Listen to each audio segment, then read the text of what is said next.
Hello, brothers and sisters. Good evening. Welcome to the monthly English Dharma book sharing session by Brother Huang. I think we shall wait for a few minutes before we actually start the actual program itself. Next slide. Okay, so before pass on the mic to Brother Joe, so I will first introduce program flow for today. So you'll be opening by the host, followed by online sharing by Brother Joe Huang on the Sutra of Infinite Meanings. Today is the section 7, followed by online Q&A, and also by later each of the individual zones, we have some offline sharing and the summary and closing by me later. Next slide.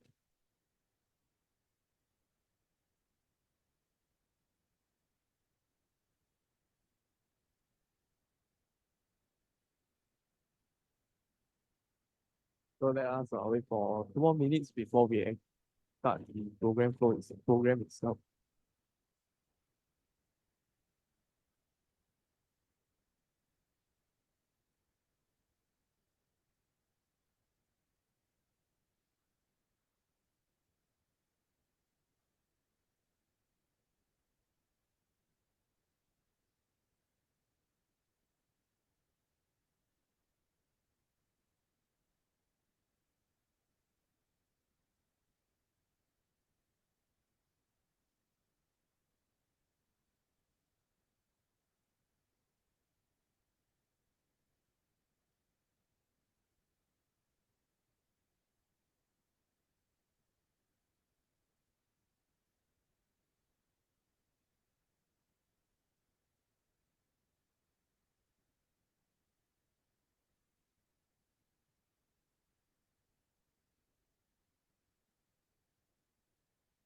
Now we should start the program. So everybody please rise.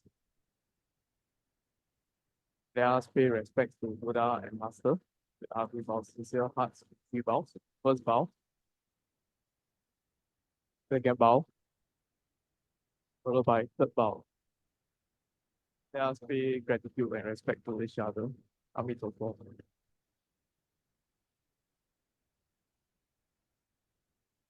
Okay, so before I pass on the mic to Brother Joe, so I would like to introduce for those who is first time those first timers, I would like to introduce Brother Joe.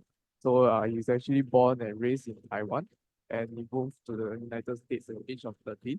He has been a Tzu Chi volunteer for 25 years, and he's also a spiritual practitioner as in Tzu Chi Foundation in Taiwan. So let's pass on the mic to Brother Joe, who will take over. Okay, thank you. And good evening to brothers and sisters in Singapore, and hello to everybody. Right now, I am in Taichung, as most of you probably know that Master Cheng Yen is now on the tour around Taiwan. This is the first of the two tours that would happen at the end of every year, as the year-end blessing ceremony is happening. So there's going to be 16 different sessions for year-end blessing ceremonies. And I think we've gone through 4 of them, five. Today is the fifth. And I think we have about another 3 weeks to go. And if you have been following Master's footsteps around Taiwan, you probably know that she's been quite ill. She's got the flu. I think the flu, or she's got the cold. She caught the cold, and she's been coughing. Master's been coughing. But what we can tell and what we can see is that the master definitely continue to insist upon making sure that her life and every minute, every second of her life is being utilized to the best of the abilities. So even though she's not feeling well, even though that she's ill, that she's making sure that all these time that she can be doing her best to pass on the teaching and to encourage everybody. So this is what's happening. And right now we're in Taichung, and the central part of Taiwan, and we'll continue probably for another 2 to 3 weeks outside. So right now, that's where we are. So let me share my slides, and thank you all for turning up for the sharing for today. Okay. Now, as I mentioned before, I try to. I'm also experimenting this progress, this sharing in the Sutra of Infinite Meanings. I try to go through the content, the sutra text itself, and also the book itself. The book I have here is in Chinese, but there's also the English version. But I really wanted to share with you a lot more about the why, not so much the actual text itself, but I would like to share with you a lot of the construct about what was the context that the Buddha, when the Buddha explained or expound the sutra, what was his thinking? What was probably his thinking? I mean, I can only guess. I'm not going to go into a lot of the specific details. For example, the terminology. For example, the particular Buddhist teachings. I am not going to go a lot more detail into those, but I would like to give people more of a construct. What was the Buddha trying to achieve in these sections or in these chapters? What was the Buddha trying to do? Or what was the Buddha's main objective? This is what I'm trying to share with you in these sessions, so that when you're reading this on your own, you have the more construct. You understand what you have a better understanding of what the Buddha was trying to do. Then when you read the context, when you read the content, you understand where we are, and hopefully we don't just understand things, but we see the picture, both up close and also the big picture. Okay. So this is our this session is going to go through, and I will also always like to make sure that we sort of stay close to what was previously on this sutra, what we have been talking about, and so that's why we're always going back to what was said before. Now we're on the 7th section, and today we're going to very quickly go through the first 6, and then we're going to get into today's content. We only have 45 minutes, but I wanted to make sure that we get enough so that we remember what was talked about last month. So firstly, Ananda's 4 questions. I always want to come back to this because all these things that we will be listening to, or all these things that we're supposed to be learning and picking up in the latter parts of the Sutra of Infinite Meanings, always surrounds around the passing on, the continuation of the Dharma itself, of the teaching. So the very important thing is, well, what was the context? What was the historical background of the Dharma at the time? And we know that at this time, Buddha was nearing the age of probably 72 years old, 73 years old, and the Buddha was nearing the end of his life. So he knew that his life was very limited, and the end of the life is approaching, and therefore it's very, very important for the Buddha to make sure that all the teaching now gets handed to the appropriate hands, so that these people are able to continue this teaching, pass it on to the future generation.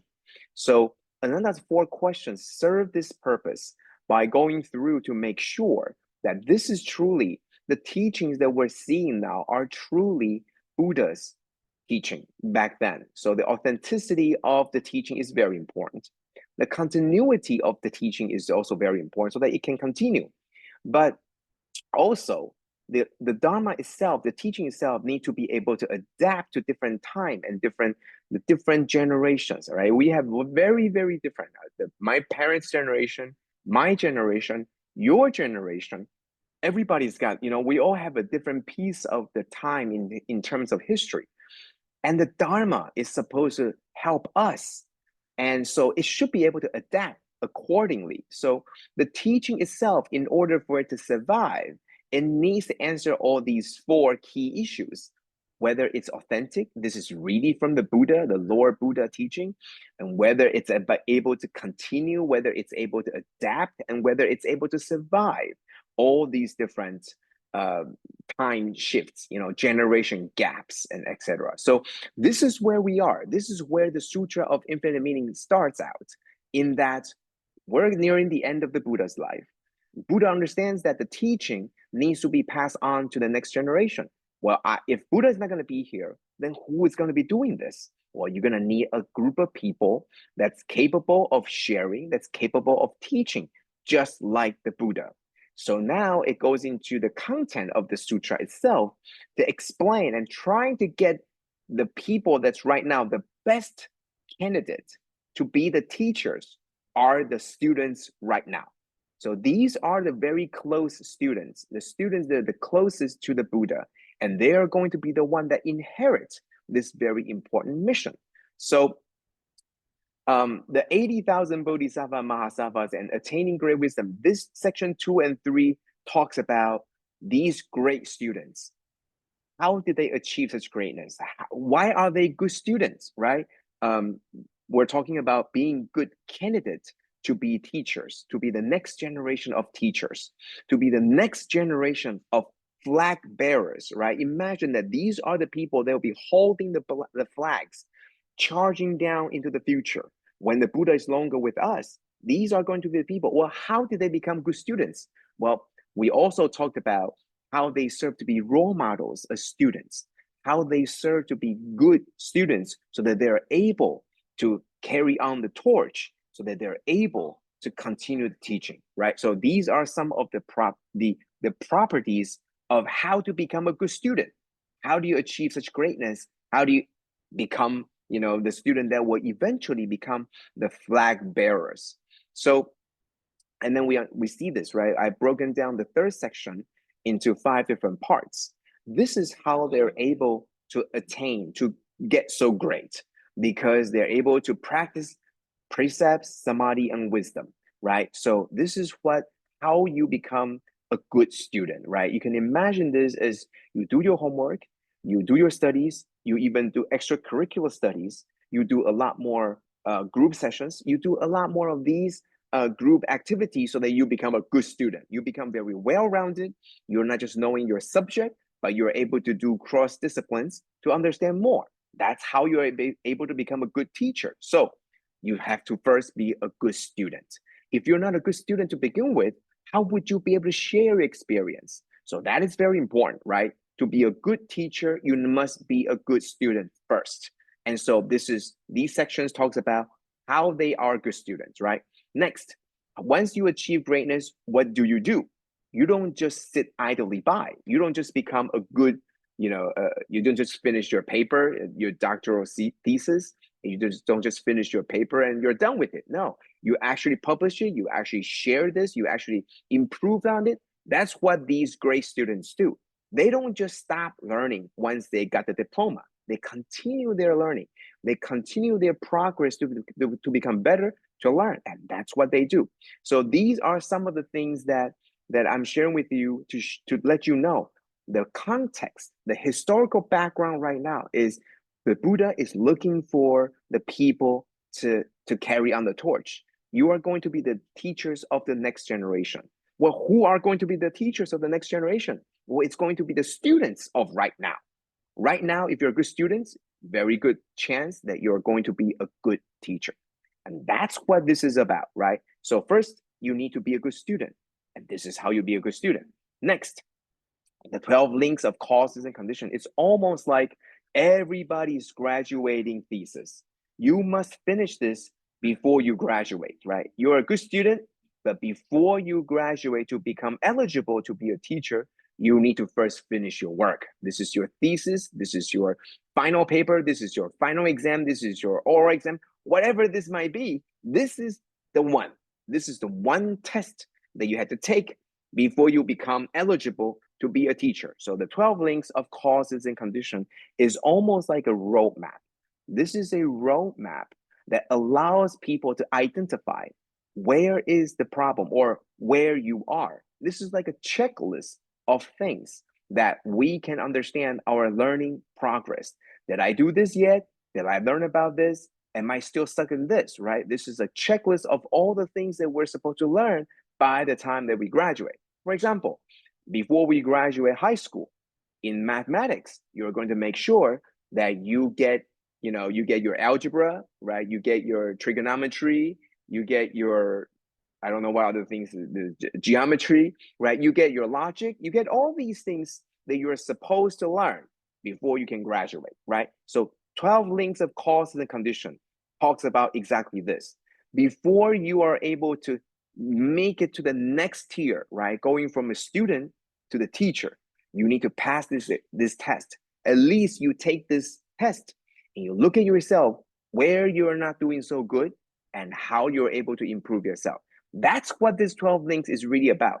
It's not just a test. It's actually a self-checklist for all practitioners, not just anybody, for anyone, all practitioners.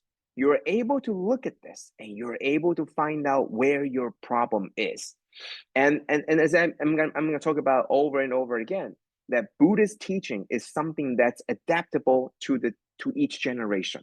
Whether you're talking about the internet generation, you're talking about the personal computer generation, you're talking about the Wi-Fi or the mobile network, you're talking about AI generation, whichever generation you're talking about, the 12 links of cause to the condition is one way that you can get rooted back into spiritual practicing in order to find out where you are missing or where you are lacking.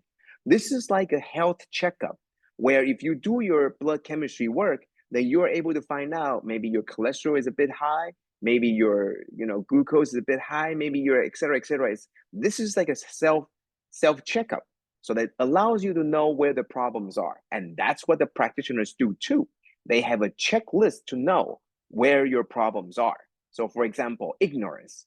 Have I stopped it? Have I gotten rid of the root of it? How do I know? This is a checklist, and it goes through and it sees that if you're still getting hindered by this problem or you're able to overcome it already.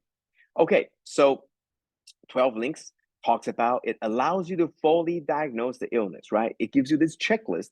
You're able to find out if this is something that you got or if this is something that you are already over and done with, right? And at different stages, there are going to be different treatments, right? So if you're in the early stages of the issue of the illness, there is a different type of treatment than if you're in the latter stage of the issue of the illness, right? So the diagnosis and the treatment can be applied for yourself. This could be a self-diagnosis, or this could be an external diagnosis for other people. And that's how this is very important. As a student, you need to check this on yourself so that when you become the teacher, you understand how to check for other people because you've been doing this for yourself. Okay, so now we're moving on to number 5, and this is the chapter that glues everything together. This is the section that talks about the great guiding teachers for all sentient beings. It goes right to the topic of finding who is the good teacher. How do you be a good teacher? Before, we're all talking about how to be a good student of Dharma, a good student of Buddha's teaching, a good follower, a good student. Now the transformation happens. How do you become going from a good student to be a great teacher, right? What do you do? And Master talks about this in these 4 different parts. I mean, the book didn't divide this into the 4 sections. I basically analyzed it and I thought that this is what the section really trying to tell you. It's trying to tell you that in order for all students to be a good teacher, you need to match these 4 very important criteria: practice, feel, reliance, medicine, king, and tamer, right? So we talked about this about a couple of months ago. We talked about you need to let the students practice. This is probably one of the most important aspects, because if you don't have any opportunity to share, if you don't have any opportunity to practice, then how would you get better at it? You can't. So you need to have a place where you can practice, right? Surgery simulation is one thing. And obviously, you need to have the right mindset. You need to provide, as a teacher, you need to protect your students both spiritually, physically, and mentally, so that they are in a good mindset when they're learning. And this is what it's all about, right? A good teacher doesn't just have a good command of the material. A good teacher protects you, gives you relief, and gives you support so that you are in the best mindset to learn. And this is what Master is talking about from this Sutra of Infinite Meanings. It tells you that in order to be a good student, you need to be studious, you need to be diligent, you need to make sure that you make the great vows to learn. But to jump from a student to a teacher, this is very different. This is not just knowing your material. This is not just doing your thing. This is now much, much wider. Imagine I give you the same analogy. You can be a good person, but it will take a lot more hard work to be a good parent. A good person donates money, use your time wisely, and be able to contribute to the society. And then you donate your time, your money, you donate your effort for the public good. That's a good person, right? But a good person doesn't mean that you are going to be automatically a good parent, because children don't automatically accept your teaching. They don't do this, right? So in order to be a good parent, you are not just going to be a good parent in physically, right? Like, oh, I provide shelter, I provide food, I give you education. You're going to have to do more than that, right? You have to play with them, you have to provide relief, protection, support. And this is what this is talking about, right? It's not just enough to just be a good student. Oh, I learned everything that the Buddha shared with me. I know everything there is to learn about all the teachings, and I passed the 12 links as a checklist. I passed the test with flying colors.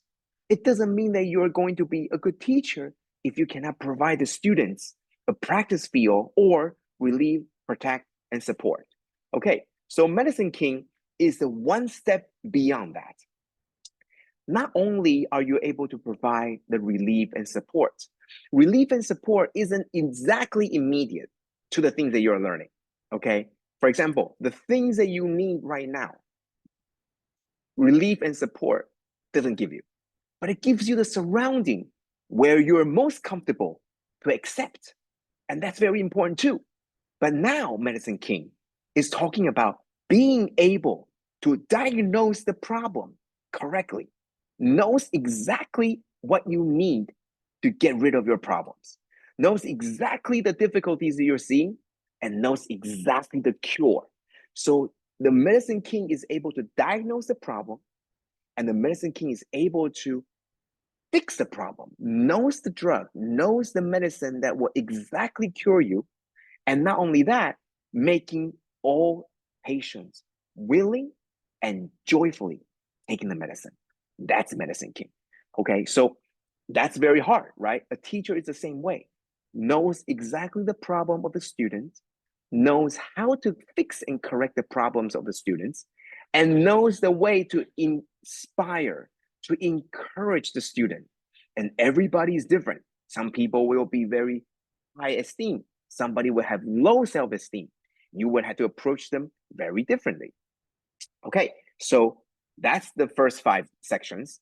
And last month, we talked about the 6th section, which goes into actual people that are the great followers, the great disciples, the great teachers, the great students. And the purpose of this section, it talks about who can be good teachers.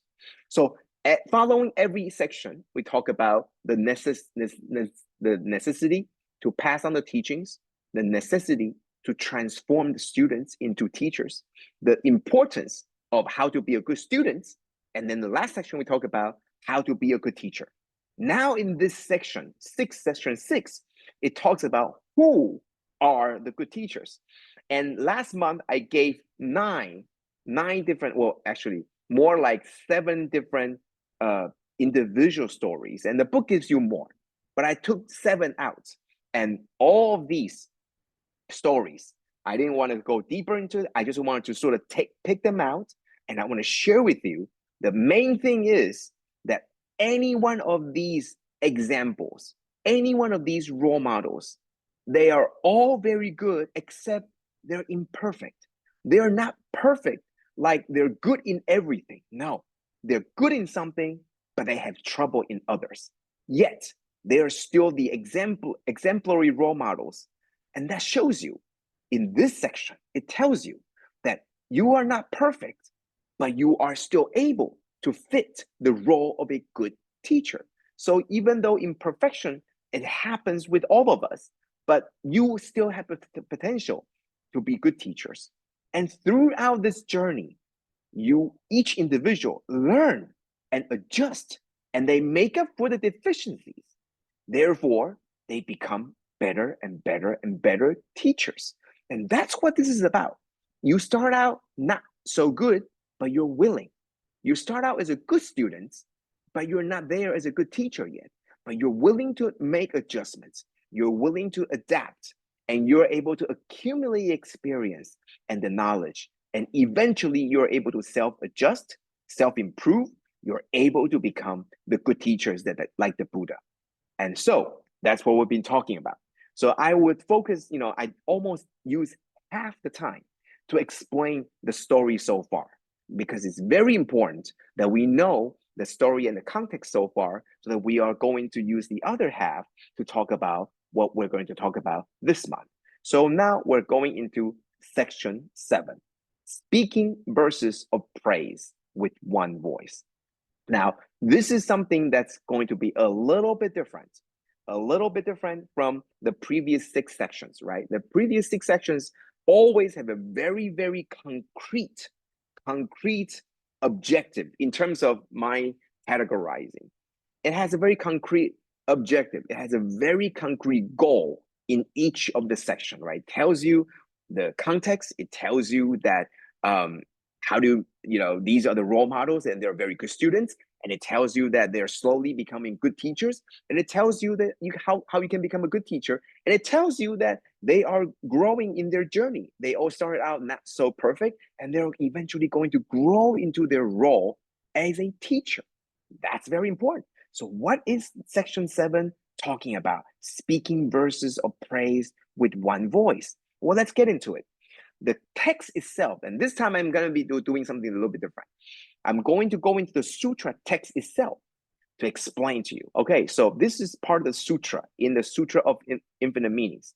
The Sutra reads, at that time, the great magnificent Bodhisattva Mahasattva, this is one individual, saw that the assembly sat with settled minds. And I think this is very important. The book actually talks about this in extent detail. It talks about that the settled mind are very important, right? It talks about what is the mindset. Now, it tells you all the right attributes to be a good teacher, right? You had to be a good student first, and you had to be willing to be a practice field. You need to provide relief and support and protection, and you have to be able to diagnose your students' problems, right? So all these are very good teachers. But what is inside here? What is going to be the mindset that you're going to need to become a good teacher now that you are ready? You know the role that you need to be. Well, first of all, we need to be ready to learn. What does that mean? It means that your glass is empty. You're not coming here with a full glass where nothing can now come into your glass because it's full. You're emptying out your glass. You're willing to learn. You're willing to accept the teachings that the Buddha is going to give you. That's going to be the very important part. So as a teacher, you have a preset mind about what you are going to teach. But everything changes as soon as you realize these are the students that you're going to teach. You realize maybe this material isn't going to fly. This material isn't going to work out for these students. That's what is very important. Settled minds. Your mind is clear. It's settled. It's not noisy. It's not like all over the place. You are here ready to learn.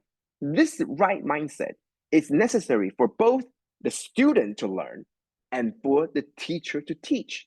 And this is important too, because the audience right now is both assuming the role of the student and the teacher. They are the student of the Buddha, and they're going to be the future teachers when the Buddha is no longer with us. So they understand, settle minds, so that our minds don't jump all over the place, so that we understand right now, the water is still, the glass is empty. I am willing to take whatever things that you're going to give me. And that's very important, because only when your mindset is settled that you're able to get it correctly and you're knowing you're not going to deviate, not even the slightest. When you're a student, you are allowed room for error.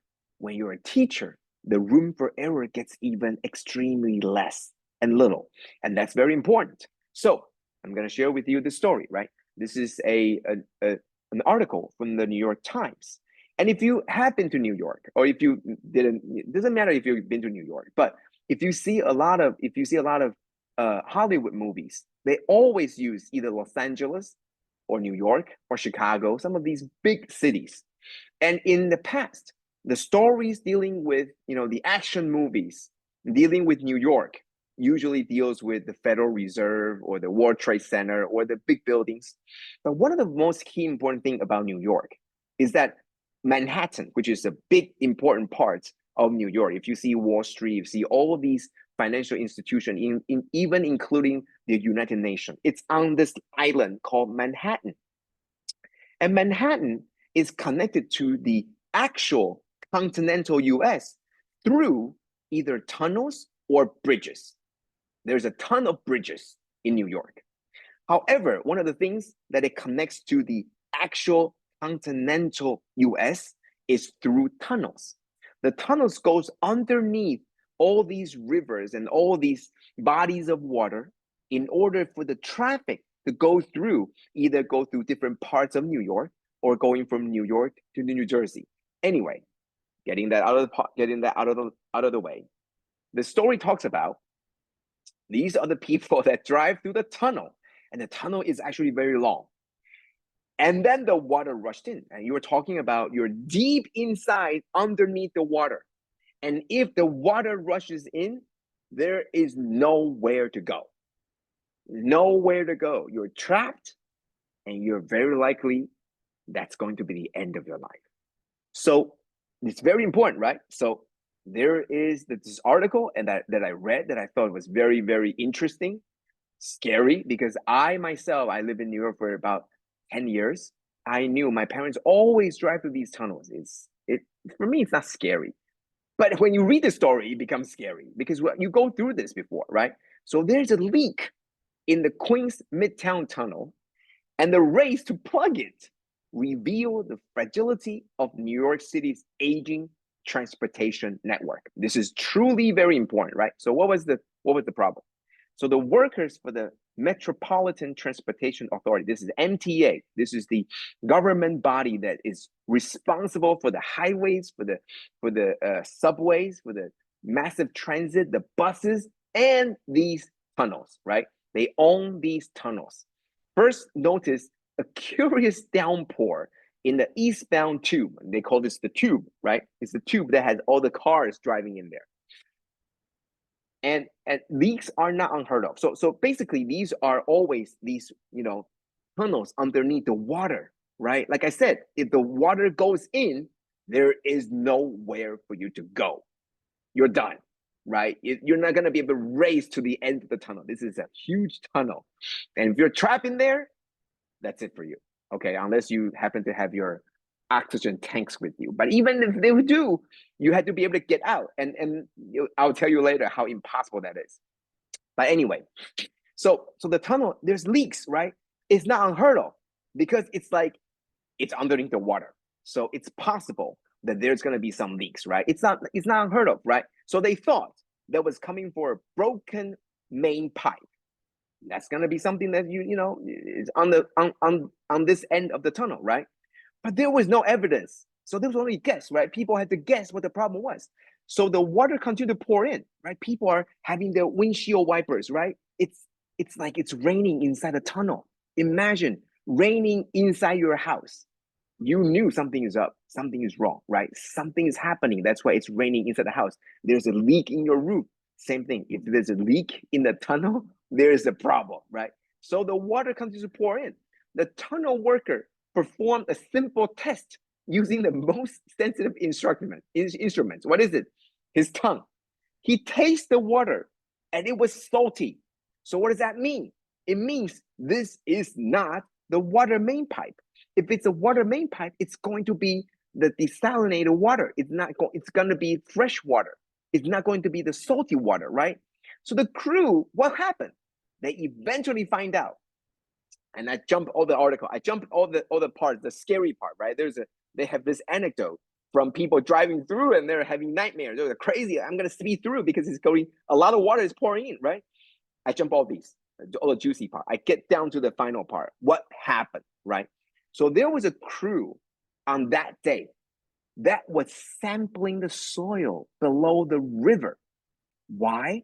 Because they're going to construct something on the East Side River that will skirt the UN campus. So they want to expand the United Nations headquarters in New York. They're going to expand that, but you're going to build that on top of the riverbank. So they need to sample the soil to make sure that it has enough support to support the structures above. Okay, so they're doing sampling. So many construction of this type always goes deep to sample the soil. Is this place good for construction? And so they do. It's a crowded city. It's millions of people living in New York City. It's a crowded city, and there's a lot of rivers and a lot of waterways. So designing this segment is no simple task. So what did they do? To construct along the water's edge require driving piles into the bedrock beneath the river. So beneath the river, right, beneath the bodies of water, there are the bedrocks. Okay, so there's a little bit of geology here, but there's a bedrocks, right? The things that the actual land actually sits on, not the water, but the land, the soil, our land that we can stand on, it sits on the bedrock, right? So they need to know the geological condition of this bedrock. Is it suitable for us to add more things onto it? They need to make sure of that, right? So engineers, they're able to design a plan. How heavy could this be? How tall could the buildings be? How wide? Am I going to have enough support? Doing all this work, right? And somehow this crew managed to plunge the drill because you need to sample the soil, right? And it's not just take it up. If you guys remember, back in 2 years ago, 3 years ago, when COVID was rampant, right? We had to do sampling of our nasal cavities. You would take your cotton swab and then you would go high into your nasal cavity and then you would take the sample there, right?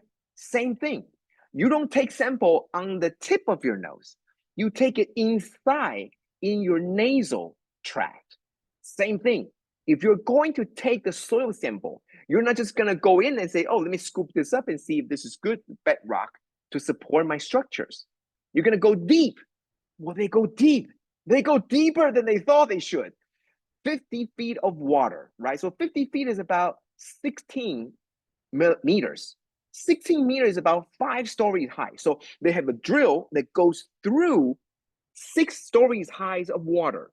Obviously, you need to go through water to get to the soil, right? And then another 16 meters, 5 to 6 stories high of soil. So you're going very deep. And then somehow the location they drill just happened to be exactly that this is the Midtown Tunnel. And you drill through the cast iron liner on the South Tube without realizing you are sampling a soil that's actually the Midtown Tunnel, right? This critical transportation artery was right there and you plunged it. It's almost like you're drawing blood for your health check and you plugged it right into your kidney and it stops your kidney function. And now you're wondering what's happening with your health. That's what happened, right? So the drill pierced the outer shell of the tunnel. That's when the water began to pour in, okay? So the story stops here. So all I'm trying to tell you, this very scary story, and I'm glad it turns out okay. I mean, they have this technology to quickly seal the leak. But it just goes to tell you, aging infrastructure is very, very scary. You're talking about people driving at that time without realizing that their life is right there at the balance. You didn't even know this, right? Only when the story breaks out, you realize, oh my God, I was there that day. And if the drill keeps on coming, and if people just didn't realize how important, how bad the issue was, you could have been drowned there. And like I said, Imagine 50 feet of water and then 50 feet of soil. So even if you're able to somehow get out of the tunnel in your car or with your oxygen tank, how do you get through 50 feet of soil? You can't. That's how deep it is. It's so deep. It's like I said, 10 to 12 stories into the water, right? Even if you have an oxygen tank, you're not gonna be able to get out.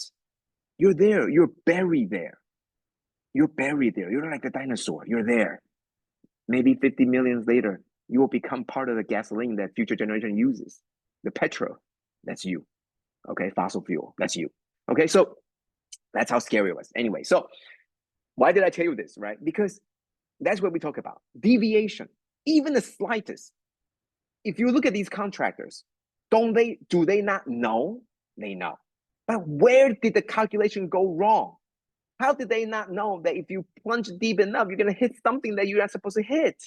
Well, somehow, somebody somewhere missed the calculation. Somebody somewhere didn't consult the map. This is scary. This is very scary for a city that's as old as New York City. Maybe not so for Singapore, because Singapore is still young. And with all these technology right now, maybe all the data will be very safe and sound. But with New York, who has been hundreds of years old, it's scary that the maps, all the technical detail mappings are out of sync with the reality. Who knows what you're going to drill next? Okay, so deviation is very scary, right? Even the slightest is very important. So every teacher, all the teachers and all the students should have the mindset, calm mindset. Okay, so we're gonna continue to the next one. So do not deviate. Deviate is very bad. That's why you need to have the right mindset in order to become a teacher and student. So you can calm yourself down and you can have the mindset of open glass, right? Glass is full, is empty, so that you're able to receive the teachings from the Buddha, right? And if you deviate even the slightest, bad things could happen, right? There's a superconductivity scientist from the University of Rochester, and they're supposed, he hit a big jackpot, right? If you know, superconductor is supposedly that is the zero waste in terms of energy transportation, right? If your electrical wires can achieve superconductivity, then you would save a lot of money from the dissipation of energy, right? Because I'm gonna send 100 watt or the wattage hour to your home. Along the way, all these energy is lost, so I need to compensate for that loss, right? Imagine if my wire is superconductor. That means you don't lose anything along the way. So if you are able to find this material in room temperature, usually this is achieved in sub 200. This is 200 degrees below 0 degrees, right? So you're able to achieve this in a very cold temperature. But if you're able to do this in room temperature, oh my goodness, this is like the huge breakthrough for energy sector, for our material science too. But anyway, so even if you deviate, right? The professor says, I didn't change my numbers, but everybody said this is impossible. So, they're calling to fire him. But anyway, this is just to tell you, deviation from your path, it's going to lead to very bad things. Maybe not right now, but it's going to lead to very bad things in the future. So you have to be very careful. That's why mindset is very important. Okay, so next, together with all 80,000 Bodhisattva Mahasattvas in the assembly, he rose, this great representative, rose from his seat and went to where the Buddha was. So right now, determine, these are the Bodhisattva Mahasattvas, these are the great role models, these are the next generation teachers. They're willing to be students, right? They empty out their heart. They're ready to accept the teaching. Their mindset is ready. Their mind is ready. Their everything is ready. They're willing to be the students to learn, and they're vowing to be the future teachers. They're ready. Okay, so that's very important. Mindset is important. You know your mission. You know what you're here to do. You know you're here to learn, and you know in the future you're supposed to teach. That's why everybody's ready. Okay, so they all made prostrations with their heads at the Buddha's feet and circumambulated the Buddha hundreds and thousands of times. Okay, so what does that mean? Prostration, heads to feet. This is another representation to show If you truly want to learn, don't question. Well, don't always try to. Let me try to put it nicely. Listen to your teacher. Okay, so I remember there was a story. There was a story where somebody was reporting to master, and master would tell, make her recommendations. Master would say, I think it should be this, I think it should be this. And the person that was reporting, and I don't want to tell you that it was me, but the person that was reporting, try to explain why this is. Okay, try to explain to the master why this is. Up until the end, master got tired of listening to all the explanations because master's already telling you this is not what she wants.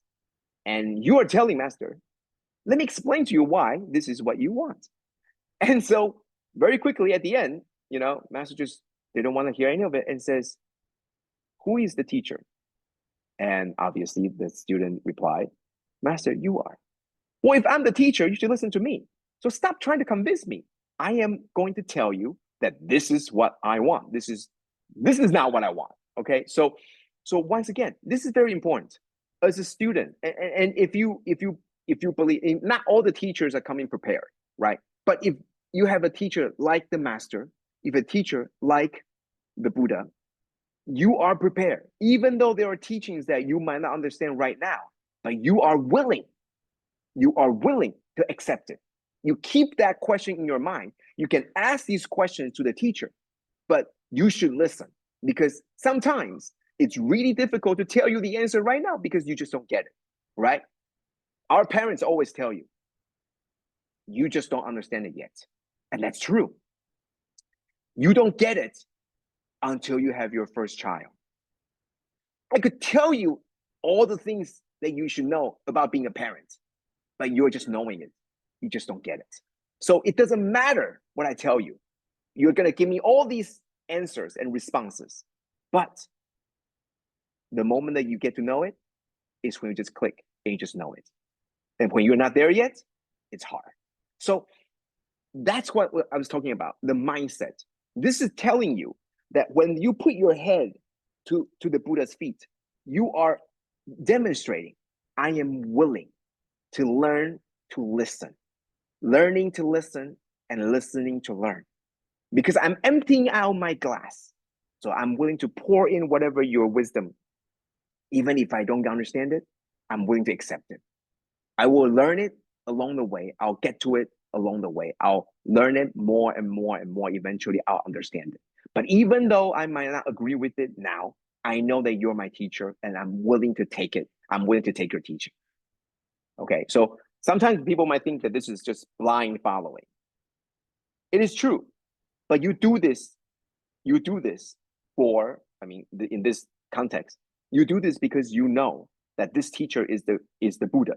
You know that Master Cheng Yen, throughout the 58 years of Tzu Chi's existence, you know what she has represented, you know what she had taught, you know that what she's telling you isn't going to lying, is not lying to you. So you have the benefit of the doubt to be able to listen and following her teaching, even if you do not understand and even if you do not get it. Okay, so this is showing you that even these great role models, that's exactly what they're doing. They're emptying out their glasses to listen. These are great achievers, great students, great cultivators, great practitioners. They're willing to do that, okay? And circumambulate, just telling you, circle around the Buddha. This is a representation that together from one center, the center is the same Buddha, but it crosses out with different radius, right? The different radius will mean a different circle. A different circle means we all have our different circles, right? So I am more in tune with numbers and science. There are people that's in tune with culture and literature, right? And there are other people that are in tune with other things. So we all have our center in the teaching. We all have our center in our main belief, same belief system. We all believe the same thing, but our radius is different. Therefore, the circle that we draw would be different, but our center is the same. that tells you that we have the same teachings, but we're going to put it in different practices because our circles of influence is different.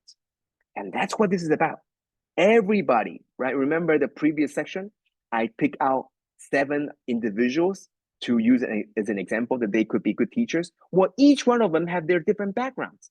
Some people come from a less privileged background. Some people come from very high privileged background, but they all center in Buddha's teaching, and they all draw a different radius so that they can reach out to different people, different circles of influences.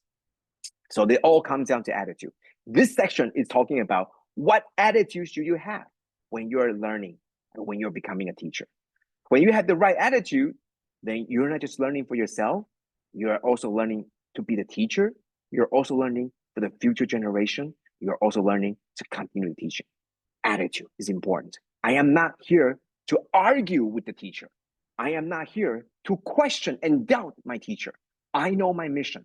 My mission is to continue this teaching. My mission is to learn to go from a student to become a teacher. My mission is to continue this so the future generation can also benefit from your teaching. It's all in attitude. So this section is talking about attitude, even though there's a lot more celestial flowers, celestial incense, celestial garments, celestial strings of jewels, all these things that's coming down from the sky, all these things that supposedly, all these things are supposed to be the offerings to the Buddha. These are not what the Buddha is looking for. All these are just representations that all facets of this world, whether it's the highest, the most prestigious, or the things that we're going to need every day, right? Serving dishes, the food, the clothes, the things, the environment, everything all around us. The Dharma satisfies all. The Dharma reaches all.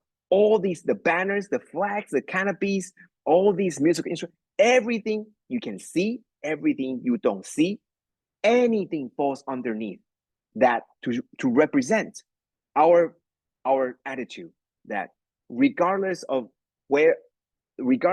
our background, regardless of my clothing, regardless of what I eat, the food that I eat, regardless of environment, regardless of any music that I listen to, I must first be humble to open up my heart, empty my glass so that you are able to pour in your wisdom and I'm able to learn it. Because my attitude is, I am here to be a student. I am here to be the future teacher. I am here for the future generation, and I'm here to make sure the teaching gets passed on. So flowers, incense, banners, flags, canopies, garments, all these represent the different parts of our lives, different parts of our radius. Some people, they're into the spirituality. Some people, they're very down to earth, right? Garments, food. Some people are the more prestigious part, right? The jewels and the treasures. Some people are more into the culture. This is talk about the musical instruments. Everything is different, but every part, every walk of life, you're going to get somebody that are willing to say, I am willing to open my heart. You're going to have the college professors. You're going to have the people that only have the elementary school education. You're going to have the big CEOs of the big company, and you're going to have the housewives. They're just, tending to their children and tending to their husbands. Everybody's the same. Open up their hearts to be willing to accept the teachings. And then this is the requirements for Dharma. This is the requirement for learning and teaching, regardless of your walk of life. You're preparing the necessary mindset and teaching so that you are able to best learn. Okay, so I need to tell you this, and I'm sure everybody knows this, because Donald Trump is now the president again. Oh, okay, so and that's because I think a lot of people didn't have their mindset correct. They didn't have their mindset prepared and ready. Okay, so at the end, this is the last part. We're done here. Then all went forth to kneel on their right knee, with palms pressed together, and with one mind and one voice, they praised the Buddha in verse. So next month, we're going to be talking about the actual praise. All this is talking about attitude. What is going to be your attitude to here to learn? Are you going to come and challenge? Are you going to come and question? It's not wrong to challenge. It's not wrong to question. But if the teacher tells you something after you challenge the teacher, are you willing to accept? Are you willing to have your glass emptied out so that you can pour in the new things? Or are you not willing to do that? If you're not willing to do that, then you're not going to be able to learn. So all this is to prep for what's to come next. So that's the sharing for this month. And I hope that you get a better picture about where we are.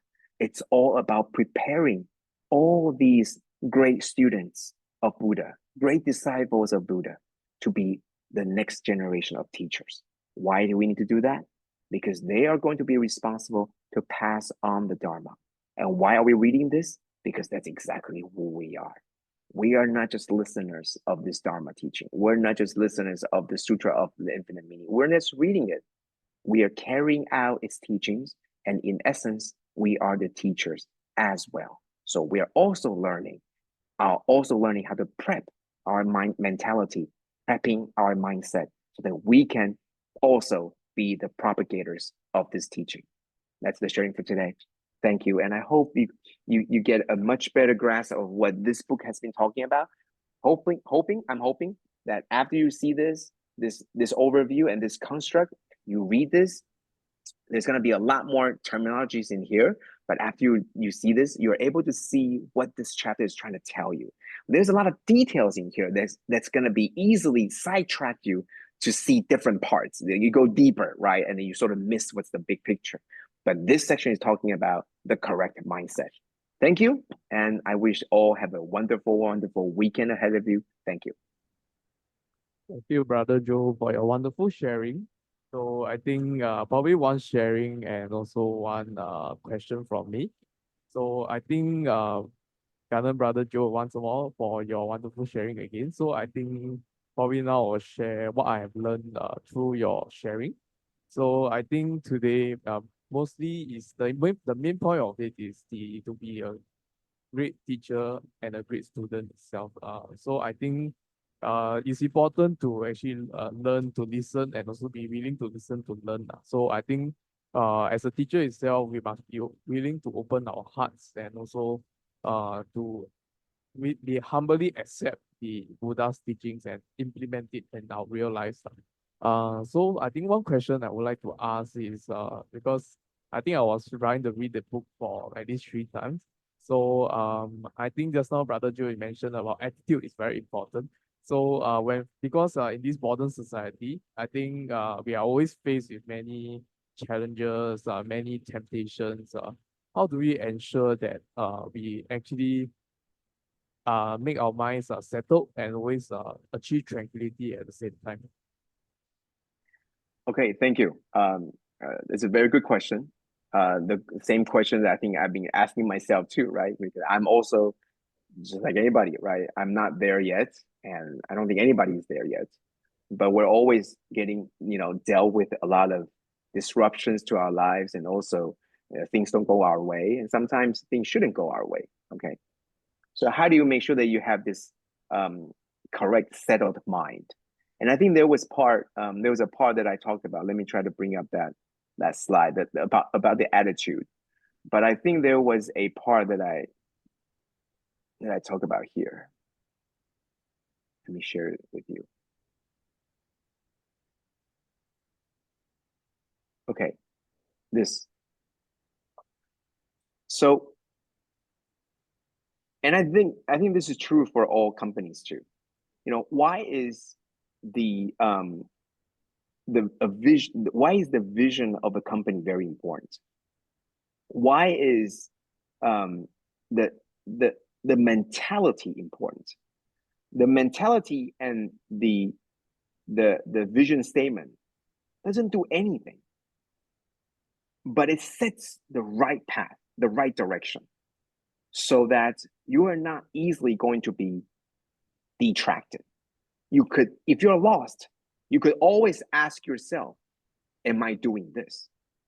And there was a time when Master came out on the tour, and in different cities, you have the city government officials, the mayor, and also some of the top government officials in that location, the regional government officials will be coming to meet master. Sometimes they will come with their requirements, right?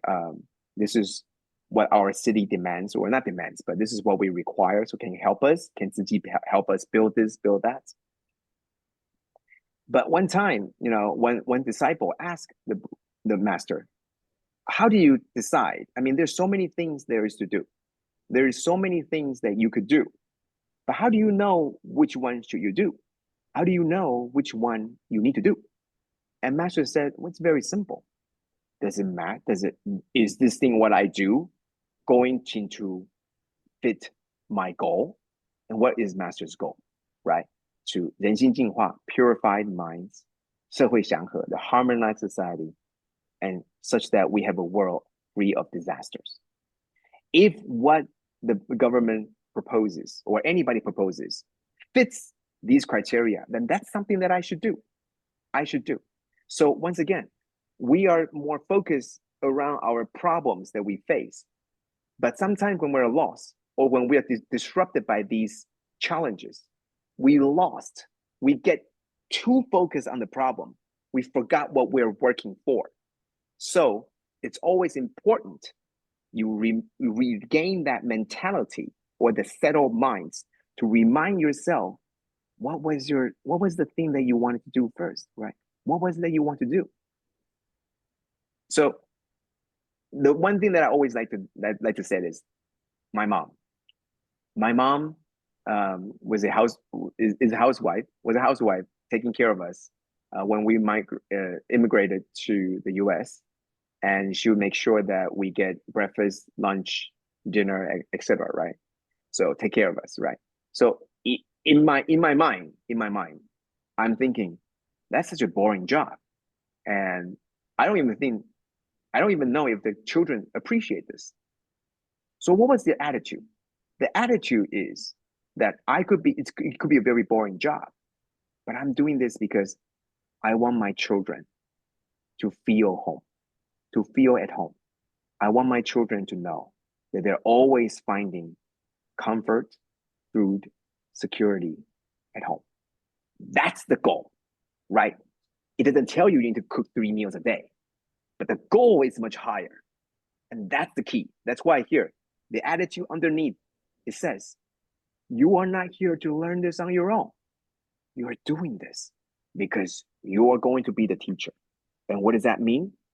Many people are going to rely on you. The future generation is going to rely on you to pass this teaching. Without you being the bridge, they will not have what you have now. So you have to work harder. That's when the attitude would change. They would begin to realize maybe all these challenges, oh my goodness, that's hard, it's difficult, it's really annoying, but I need to get through it because I need to do my job, because there's a lot more things waiting down the line. Okay, so to answer your question, I think that's why a company will always have these vision statements, because you need to remember these things so that you're able to make a decision. You need to remember these things when you hit a wall and you don't know how to make a differentiation. You don't know which path to take. Then you need to go back to your vision statement. When you are hitting something that you don't know if you should do, or if you're just getting tired of it, or if you're getting conflicting ideas, you're getting all these bombardments of doubt, of uncertainty, this is the time. This is time you go back to your root. Why are you doing this? You're not just doing this to make money, because if you want to make money, there's tens of thousands of ways to do it. So why are you doing this? Why are you sitting here to listen? There's got to be something more to it. Find that. And if you're able to to grab this very clearly, verbally, and you instill that into people's mind, then they're going to have this mission. They're going to have this mission, sense of responsibility, and then their attitude will be very, very different. Okay, so that's my very long-winded answer to your reply to your question. Thank you. Thank you, Brother Joe, for sharing. Yeah, so I think now probably let's open up the Q&A sharing session. Is there any zones who would like to share first? Jingsi Hall and the South Zone volunteers. the people online.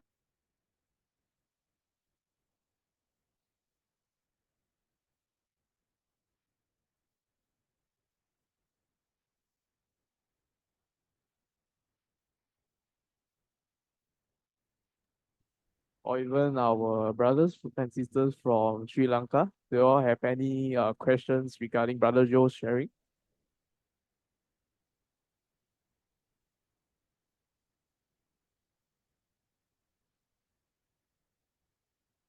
Yeah, so in my in the book study, I'm not going to be talking about a lot more Buddhist terminologies. I'm trying to go with more construct, as I mentioned before. So if you want to, find or learn more about the Buddhist teaching or particular sect or particular sutras teachings, you could also look online.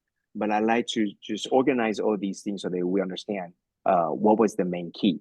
Okay, so if you, for example, you want to know what is Bodhisattva Mahasattva, right? What is that? How to define this? Well, I apologize. I'm not going to give you a lot of that. Or even the 12 cyclic links, what are each one of them and what do they do and what do they mean? I don't get deep into that, but I want to tell you why that's there. And then when you read deeper into it and then figure out that it means this and it means that, maybe you could sort of combine the two and realize, oh, so it's this, but it serves this purpose, right? It's the function of the steering wheel, and then it serves its purpose. So I'm telling you the purpose, but I'm not going to give you the technicality of how it works. So but I'm seeing our brothers and sisters from Sri Lanka. So if you want to learn more about deeper Buddhist teachings, I'm sorry, I'm not going to share with you that. That's going to be some religious study professor that can share with you. I'm not that person, but I can share with you something that's more down to earth. For example, giving you examples about how I think this is. Okay, and this is always fine. No response, or you feel that it's very difficult to interact, and I think that's perfectly okay. If I were you, I would probably not say anything either. So this is perfectly understandable. Thank you, Brother Joe. Now let us move on to my sharing later. So, brother, maybe share screen.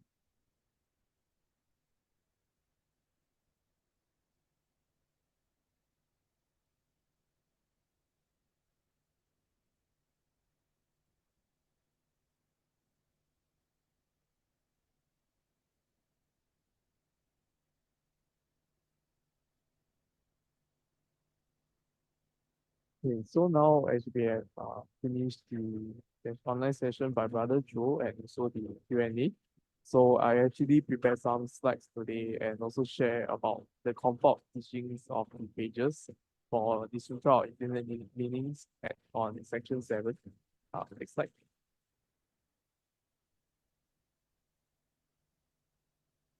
Okay, so moving forward, so we are at the speaking verse of praise with one voice today. So yeah, it is our section 7.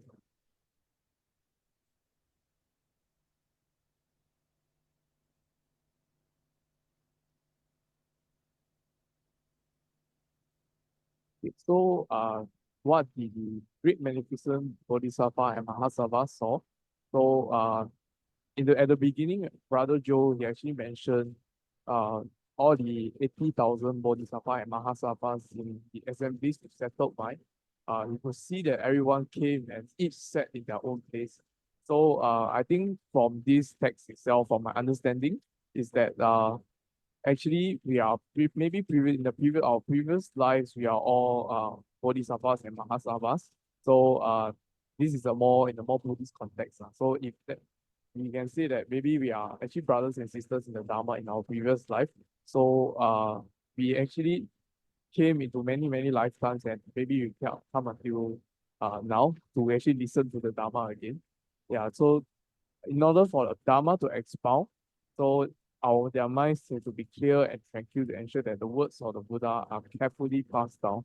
So for this point itself, uh, all the Bodhisattvas and Mahasattvas during the assembly time at that time, their minds are actually clear and tranquil. so that their minds is actually very pure without any hindrances, so that they actually hear the Buddha's words and carefully pass down from each section to each section, because there are too many bodhisattvas and mahasattvas. Even although Buddha him has the psychic power to actually expound the Dharma, so that the arahants and the bhikkhus, nagas, and also all the divine beings are able to hear the words of the Buddha very clearly. So for this part, only a clear and focused mind without any hindrances is able to see the Dharma clearly. So given that, to link it back to the modern world, because I think we are actually faced with a lot of hindrances and also a lot of temptations. So by actually having a clear and focused mind without any hindrances, we are able to see the Dharma clearly. It's just like water that is polluted. So with the very polluted water, we cannot even see through the Dharma, or maybe we cannot even cleanse our heart, like what Master Chen Yin say. She always emphasizes that should always cleanse our heart and having a clear mind. Next slide. So the next pointer I would like to share is the law of karma. So us as sentient beings, we are actually the cause of karma. So we can decide whether we want to create good karma or bad karma. So actually for good karma, it's very straightforward. So once you do good karma, you actually be reborn in the pure lands, or you could term it as a good karma retribution. Whereas the bad karma, we will be fall to the three woeful planes. We'll fall to the animal realm, and also maybe be reborn as a hungry ghost. So we will not want to reach that level yet. So we will always aim and serve to create good karma, and for many countless lifetimes. As Master Cheng Yen also, like how Master Cheng Yen vow is so big that she wanted to free all sentient beings from suffering, and vow to come back to this world to having the same mission again. So every action and individual sows the seed of good and bad karma. Next slide. So the next pointer that I've learned is the expounding the sutra to people with different capabilities.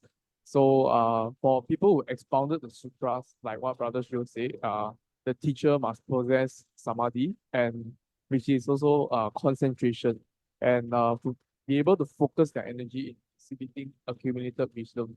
So as a teacher, we need to have a lot of knowledge, and be able to have a calm and peaceful mind, so that we can teach the different students, because I believe everyone have attended school before. I think each students have a different learning curve and capabilities also.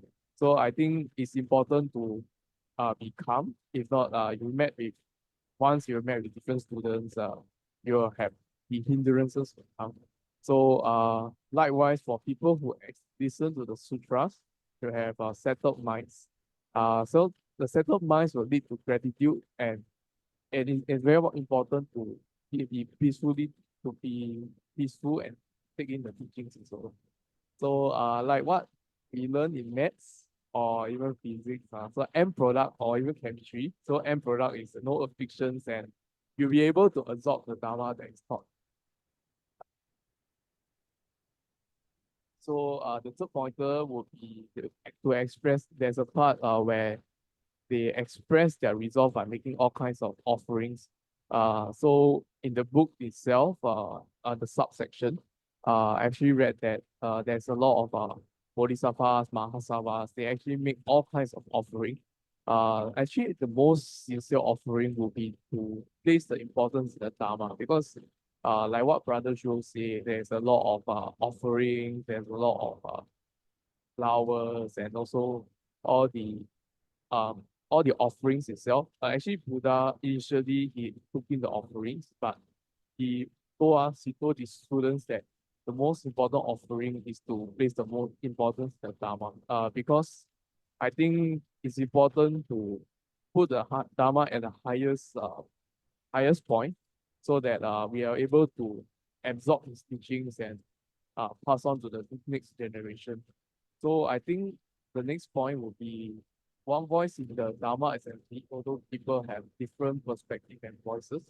So when we listen to the sutra, we must have sincerity and reverence.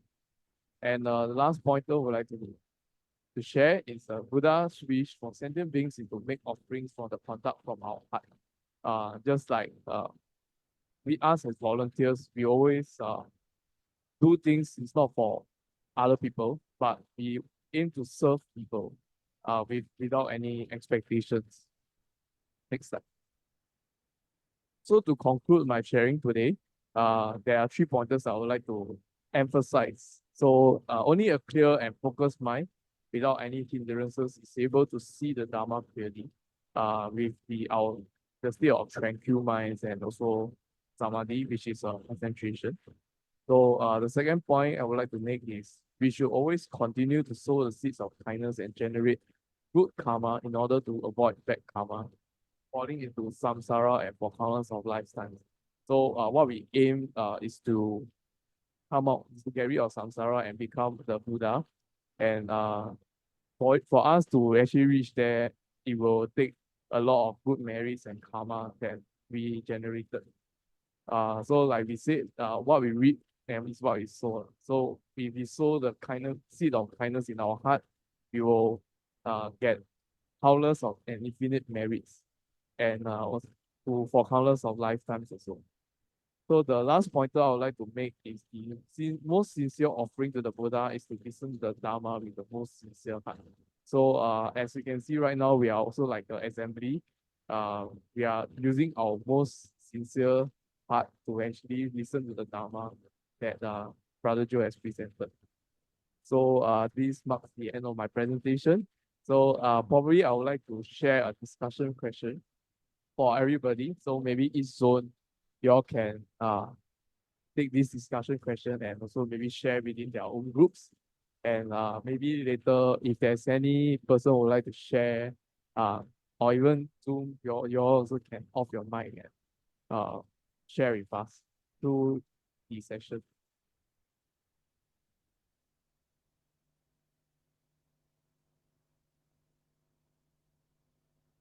So for this discussion question will take about 5 to 10 minutes. Probably we can take the 5 to 10 minutes of our time to actually break into small groups and to start discussing these questions.